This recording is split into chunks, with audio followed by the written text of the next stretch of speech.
একদিন বল্টুর শিক্ষক বল্টুকে জিজ্ঞেস করলেন, বল্টু বলো তো আম উপরের দিকে না পড়ে নিচের দিকে পড়ে কেন? তখন বল্টু বলল, স্যার উপরে খাওয়ার মানুষ নেই তাই। শিক্ষক তখন একটু রেগে গিয়ে বললেন, এই শিখছিস? তখন তার শিক্ষক বললেন, আচ্ছা বল, লোহার তৈরির জাহাজ পানিতে ভাসে, কিন্তু লোহার টুকরো পানিতে ডুবে যায় কেন? তখন বল্টু বলল, লোহার তৈরি জাহাজ ভেসে থাকে কারণ এর চালক আছে, কিন্তু লোহার টুকরার চালক নেই, তাই এটা ডুবে যায়।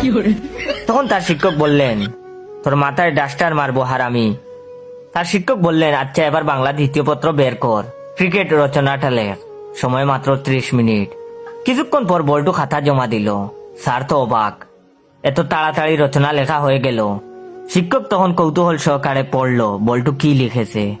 বল্টু লিখেছে, খেলা শুরু এবং আকাশে মেঘলা মেঘলা ভাব, ডট ডট ডট, বৃষ্টির কারণে ম্যাচ পরিত্যক্ত। এটা শুনে শিক্ষক তো বেহুশ।